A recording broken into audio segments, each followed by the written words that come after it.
राशि के दर्शकों, सितंबर महीने की सच्ची कहानी आपका भाग्य, कैरियर, बिजनेस, व्यापार, शिक्षा, प्रेम, स्वास्थ्य, नौकरी, हर एक बात पर विस्तार पूर्वक अच्छी तरीके से चर्चा करेंगे। साथ ही साथ में अपना 15 वर्ष का अनुभव आप लोगों के सम्मुख प्रस्तुत करेंगे। एक एक चीज आपको बताएंगे। इस महीने की सबसे शुभ तारीखें कौन सी होंगी और उन तारीखों पर क्या हो सकता है।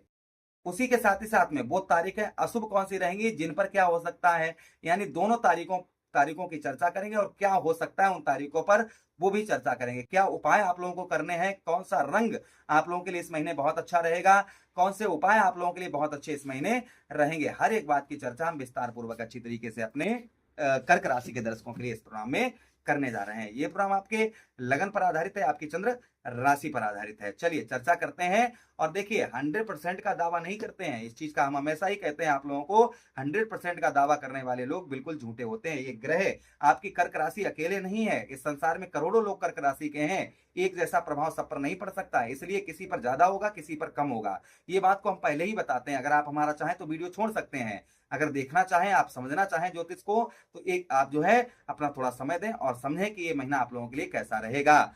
चलिए चर्चा करते हैं, एक एक चीज समझाते हैं। और उस सबसे पहले ग्रहों का गोचर देखते हैं, क्योंकि ग्रहों का गोचर देखना सबसे महत्वपूर्ण होता है। तो ध्यान से सुनिएगा और देखिएगा। 2 तारीख को शुक्राचार्य जी गोचर करेंगे, आपके सप्तम चतुर्थ भाव पर आएंगे। बुध महाराज 7 तारीख को गोचर करेंगे, आपके ठीक आपके तृतीया पर आएंगे। सूर्यदेव भगवान 17 सितंबर को राशि गोचर करके तृतीया पर आ जाएंगे। मंगल देव, ध्यान दीजिएगा, मंगल देव 18 सितंबर को आपके लगन भाव पर आ जाएंगे। शनिदेव महाराज 9वें भाव पर पूरा महीना रहेंगे। और राहु महाराज आपके अष्टम भाव पर पूरा महीना विद्यमान रहेंगे। केतु महाराज आपके धन भाव पर पूरा महीना विद्यमान रहेंगे। तो ये ग्रहों का गोचर इस महीने रहेगा। सबसे पहले हम चर्चा करेंगे आपके हेल्थ को लेकर, आपके स्वास्थ्य को लेकर, कि आपका स्वास्थ्य इस महीने आप लोगों का कैसा रहेगा। हम हमेशा ही कहते हैं कि पहलो सुख निरोगी काया, अर्थात शरीर ठीक है तो सब कुछ ठीक है, और शरीर ठीक नहीं है तो ये जो है ना, किसी काम का कुछ भी नहीं है। तो सबसे पहले आपके हेल्थ की बात करेंगे कि हेल्थ आप लोगों के लिए कैसी रहेगी, आपका कुल मिलाकर जो है ना हेल्थ, आपका स्वास्थ्य कैसा रहेगा, वो ध्यान से सुनिएगा। सबसे पहले तो हेल्थ के लिए ये महीना आप लोगों के लिए ठीक रहेगा। बस गुस्से पर आपको नियंत्रण बनाकर रखना है, जल्दबाजी नहीं करनी है आपको। गुस्सा और जल्दबाजी और बेचैनी ये आपके स्वास्थ्य को प्रभावित कर सकती है, इसलिए 3 चीजों का आपको ध्यान रखना होगा। उसी के साथ ही साथ खान पान में लापरवाही ना बरतें और पर्याप्त नींद लें, पर्याप्त आराम करें। उसी के साथ ही साथ में आगे चर्चा करते हैं। यानी हेल्थ के लिए कोई दिक्कत नहीं, क्योंकि आप पर ना तो ढैया चल रही है शनिदेव महाराज की, ना 7.5 चल रही है, और ना ही किसी अशुभ ग्रह की यहाँ पर दृष्टि पड़ रही है। तो आपका लगन भाव सेफ बचा हुआ है और देव गुरु बृहस्पति जैसे ग्रह राशि गोचर कर रहे हैं। लेकिन 18 सितंबर के बाद में आपको खान पान पर विशेष ध्यान रखना होगा, इस चीज का ध्यान रखिए। बात करेंगे हम आपके धन के मामले में, ये महीना कैसा रहेगा। तो देखिए महीने की शुरुआत में घर परिवार से जुड़े खर्च आपके सामने पर आ सकते हैं। 2 सितंबर को शुक्र तुला राशि में गोचर करेंगे, जिससे घर, वाहन, सुख सुविधाएं या घर की सजावट में से जुड़े हुए कुछ खर्च आपके हो सकते हैं।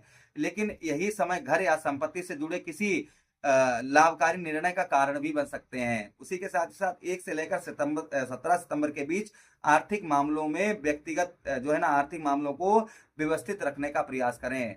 उसके बाद में 18 सितंबर के बाद में मंगल के प्रभाव से आपका बड़ा जो है ना कुछ बड़ा आप करते हुए नजर आएंगे। धन से रिलेटेड जो है ना 18 सितंबर के बाद में कुछ बड़ा करते हुए आप धन से रिलेटेड नजर आएंगे। उसी के साथ ही साथ में अगर आप किसी को उधार दे रहे हैं तो सोच समझ कर दें। तो देखिए धन के मामले में ये महीना आपके लिए सम बराबर रहेगा, ना ज्यादा खर्च और ना ज्यादा मतलब ज्यादा आपका। मैं तो प्रभु से कामना करते हैं कि आपको छप्पर फाड़ कर दें, लेकिन ज्योतिष के अनुसार सम रहने का आपका ये महीना कुंडली आपकी मतलब ग्रह गोचर बता रहा है कि सामान्य रहेगा। लेकिन हाँ, पिछले महीने से धन की कुछ स्थिति आपकी अच्छी रहेगी। बात करेंगे हम विद्यार्थियों के लिए शिक्षा के लिए। देखिए मैं जो नीचे देखता हूँ ना, आप ये मत समझिए कि हम एआई से निकाले हुए हैं या ऐसा। हमने पूरा दिन खर्च करके एक एक स्क्रिप्ट तैयार की है आप लोगों के लिए। पूरा दिन लिखता है, हमें लगता है पूरा लिखने में। और तभी जो है ना सब ग्रहों को ऐसा नहीं कि 2 मिनट में देख कर क्या होगा कैसे होगा, ये नहीं। पहले हर चीज की तैयारी करके ही आप लोगों के सम्मुख बैठते हैं। और कुंडली का विश्लेषण भी हम 2-3 मिनट में नहीं, 3 घंटा लेते हैं कुंडली विश्लेषण का, तब सटीक जानकारी देते हैं। अच्छा, उसी के साथ ही साथ आगे हम चर्चा करते हैं विद्यार्थियों के लिए।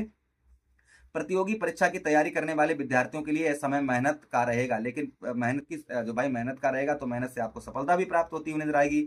उसी के साथ ही साथ 1 से लेकर 17 सितंबर तक पढ़ाई में विशेष ध्यान लगाने से आपको फायदा मिलता हुआ नजर आएगा। अगर पढ़ाई में कोई विषय कठिन लग रहा है तो उसे छोड़ने के बजाय उस पर दोबारा मेहनत करिए। अगर आपको कोई विषय कठिन लग रहा है तो आपको अच्छा लाभ होगा। 26 सितंबर के बाद बुध तुला राशि में प्रवेश करेंगे, जिससे आपके घर का वातावरण और पढ़ाई के लिए स्थान बदलने का बेहतर जो है ना, पढ़ाई में बहुत अच्छा आपका मन, ध्यान दीजिएगा, 26 अगस्त के बाद में लगता हुआ नजर आएगा। फिलहाल में 1 से लेकर 17 तारीख तक अच्छा रहेगा, और 17 के बाद 18, 19, 20, 21, 22, 23, 24, 25, 26, यानी कि वही 6-7 दिन जो है थोड़ा सा माइंड आपका भटक सकता है, इसलिए भटकने ना दें और पढ़ाई पर विशेष ध्यान रखें। बात करेंगे हम आपके लव लाइफ की, अर्थात जो है ना प्रेम संबंधों की। तो प्रेम संबंधों के लिए आप लोगों के लिए कैसा ये महीना रहेगा? तो देखिए, प्रेम संबंधों के लिए बात करें हम, 2 सितंबर को शुक्र तुला राशि में गोचर करेंगे, अर्थात आपके चतुर्थ भाव पर। तो प्रेम संबंधों में आपके जो है ना, आपका आकर्षण आकर्षण बढ़ता हुआ नजर आएगा प्रेम संबंधों के बीच। अगर किसी व्यक्ति प्रिय व्यक्ति से मनमुटाव चल रहा था, तो बातचीत के माध्यम से उसे दूर करने का प्रयास करें, वो दूर हो सकता है।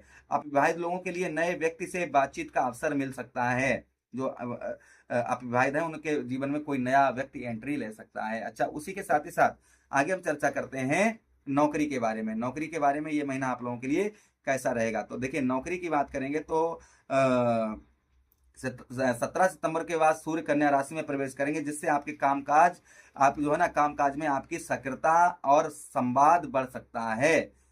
जो लोग नई नौकरी की तलाश कर रहे थे, वे इस महीने अपने प्रयास जारी रखें, नौकरी मिलने की संभावना है। इंटरव्यू या बातचीत के दौरान आपकी बात स्पष्टता रूप से, अपनी बात को जो है ना, अपनी स्पष्टता रूप से रखें। अगर आपका इंटरव्यू कहीं चल रहा है या नौकरी की तलाश में आप घूम रहे हैं, तो अपनी बात को स्पष्टता से वहां पर रखिए, आपको सफलता प्राप्त। ये नहीं कि डर डरा कर, डरना नहीं है, आपको इस चीज का ध्यान रखिए। आपको एक चीज का ध्यान रखना है, नौकरी से संबंधित 18 सितंबर के बाद में आपस में किसी से बहस ना करें, इस चीज का ध्यान रखिएगा। अच्छा, उसी के साथ ही साथ आगे हम बात करते हैं आपके दाम्पत्य और वैवाहिक जीवन को लेकर। तो देखिए, महीने की शुरुआत में जीवन साथी के साथ प्रेम और सहयोग आपका बना रहेगा, लेकिन 18 सितंबर के बाद मंगल आपकी राशि में प्रवेश करेंगे और आपके सप्तम भाव को देखेंगे, उच्च घर को, तो जिससे आपको जो है ना, पत्नी के साथ में संबंध अच्छे आपको बनाकर रखने होंगे। घर में किसी संपत्ति या वाहन, संपत्ति से लेकर वाहन या आर्थिक विषय को लेकर चर्चा हो तो शांति पूर्वक निर्णय लें। अगर आपके घर में जो है ना, संपत्ति को लेकर या वाहन से रिलेटेड या आर्थिक विषय को लेकर कोई बातचीत हो, तो उसे शांति पूर्वक करें, जल्दबाजी में ना करें, इस चीज का ध्यान रखें। याद रखिएगा, इस महीने रिश्तों को बचाने के लिए सबसे बड़ा उपाय धैर्य और मधुर वाणी, यानी कि अगर रिश्ता आपके जो है ना, दाम्पत्य वैवाहिक जीवन से लेकर किसी भी रिश्ते को इस समय पर जो है आपको ध्यान रखना है, इस महीने धैर्य और मधुर वाणी से ही काम चलाइए। अच्छा, उसी के साथ ही साथ आपकी बात करेंगे हम आपके भाग्य की। तो भाग्य का साथ आपको पिछले महीने से बहुत अच्छा आपको मिलता हुआ नजर आएगा। जो आपके पिछले महीने आपको भाग्य का साथ नहीं मिल रहा था, भाग्य का साथ आपको बहुत अच्छा मिलता हुआ नजर आएगा। लाभ की बात करें तो पुराने संपर्कों से आपको लाभ होता हुआ नजर आएगा। व्यापारियों को नए ग्राहक मिलते हुए नजर आएंगे। ऑनलाइन काम, संचार, शिक्षा, लेखन, सलाहकार और नेटवर्क से जुड़े लोगों को फायदा मिलता हुआ नजर आएगा। 26 सितंबर को बुध तुला राशि में प्रवेश करेंगे, जिससे घर और संपत्ति से जुड़े विषयों पर बातचीत आपकी आगे बढ़ सकती है। यानी कि जो है ना, घर परिवार और संपत्ति से रिलेटेड कोई परेशानी चल रही थी, तो आप इस महीने जो है वहां उसमें समस्या का समाधान निकलता हुआ नजर आएगा। अच्छा, अब हम बात करेंगे शुभ तारीखों की। 2 सितंबर आप लोगों के लिए घर और संबंधों के लिए मधुर रहेगा। 7 सितंबर शिक्षा और कार्यों के लिए अच्छा रहेगा। 11 सितंबर बातचीत और प्रेम के लिए अच्छा रहेगा। 15 सितंबर प्रयास और काम के लिए अच्छा रहेगा। 22 सितंबर योजना और निर्णय के लिए अच्छा रहेगा। 26 सितंबर बातचीत और रचनात्मक कार्यों के लिए अच्छा रहेगा। 27 सितंबर नई योजनाएं बनाने के लिए आप लोगों के लिए अच्छा रहेगा। अच्छा, जो अशुभ तारीखें रहेंगी, सावधानी वाली तारीखें, वो 6 सितंबर विवाद से बचकर रहें। 12 सितंबर भावनाओं में आकर निर्णय ना लें। 18 सितंबर विशेष सावधानी रखें, मंगल कर्क राशि में प्रवेश करेंगे। 20 सितंबर परिवार और धन से जुड़े मामलों में धैर्य रखें। 24 सितंबर जल्दबाजी से बचें। 26 सितंबर किसी भी दस्तावेज को ध्यान से पढ़कर की उस पर हस्ताक्षर करें। शुभ अंक की बात करें तो 2, 7, 9 आप लोगों के लिए बेहद शुभ अंक रहेंगे, लेकिन मैं ये रिकमेंड नहीं करता हूं कि इन पर आप सट्टा के लिए और जो है मतलब गलत काम के लिए मिस यूज करिए। इसके लिए मैं रिकमेंड नहीं करता हूँ, ये आप लोगों के लिए शुभ है। शुभ रंग की बात करेंगे तो सफेद रंग, क्रीम कलर का, हल्का पीला और हल्का हरा आप लोगों के लिए बेहद शुभ रहेगा। महत्वपूर्ण कार्यों के लिए दिन, इसमें भी किसी रंग का जो है ना, महत्वपूर्ण कार्य के लिए इसमें से किसी रंग का प्रयोग आप कर सकते हैं, कोई महत्वपूर्ण कार्य के लिए। उपाय की बात करें तो पहला उपाय, सोमवार को भगवान शिव को जो है ना, जल अभिषेक करें। उसी के दूसरा उपाय, शिवलिंग पर दूध या जल समर्पित करें। सोमवार के दिन जरूर ध्यान से। तीसरा उपाय, सोमवार को जरूरतमंद व्यक्तियों को आप जो है सफेद वस्तुएं दान करें। चौथा उपाय, प्रतिदिन सूर्य भगवान को जल अर्पण करें। जो है ना, पांचवा उपाय, मंगलवार को हनुमान चालीसा का पाठ करें, विशेषकर 18 सितंबर के बाद में। उसी के साथ ही साथ में आप गुरुवार के दिन विष्णु सहस्त्र नाम का पाठ कर सकते हैं, या फिर रोजाना केले के जल पर हल्दी डालकर जल चढ़ाइए। उसी के साथ ही साथ में आप क्या कर सकते हैं, रोजाना तुलसी के पौधे पर जल दीजिए और उसमें से एक पत्ता तोड़कर सुबह खाली पेट भक्षण करिए। आपको 5 सावधानियां बरतनी है। क्या सावधानी बरतनी है? 5, 18 सितंबर के बाद गुस्से में कोई भी निर्णय ना लें। दूसरी सावधानी, घर परिवार के मामलों को लेकर अनावश्यक तनाव से बचें। तीसरी सावधानी, बिना जांचे किसी को बड़ी रकम ना दें, इस चीज का ध्यान रखें। चौथा, नौकरी में वरिष्ठ अधिकारियों से विवाद ना करें। पांचवा, जो है ना, ट्रैफिक नियमों का विशेषकर पालन करके चलें। पूरे महीने की बात करें तो कैसा ये पूरा महीना रहेगा आप लोगों के लिए? धन के मामले में नए अवसर आपको मिलते हुए नजर आएंगे। शिक्षा में मेहनत का अच्छा परिणाम मिलता हुआ नजर आएगा। प्रेम संबंधों में मिठास आएगी, लेकिन गुस्से से बचना होगा। नौकरी में जिम्मेदारियां बढ़ती हुई नजर आएंगी। करियर में आगे बढ़ने के रास्ते खुलते हुए नजर आएंगे। व्यापार में नए संपर्क लाभ दे सकते हैं।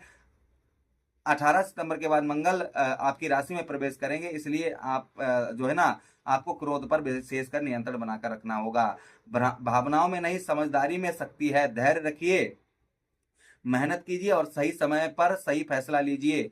आपको जो है ना, प्रभु भोलेनाथ के आशीर्वाद से आपको उत्तम अच्छी सफलता अवश्य ही प्राप्त होगी। आशा कर रहे हैं, उम्मीद कर रहे हैं वीडियो आप लोगों को काफी अच्छा लगा होगा। लगा तो लाइक कर दीजिए, चैनल को सब्सक्राइब कर दीजिए। यह प्रोग्राम अपने मित्रों के पास शेयर कर दीजिए। आदेश दीजिए कि सेन प्रोग्राम में पुनः वेट करेंगे। तब तक के लिए राधे राधे, हरे कृष्णा।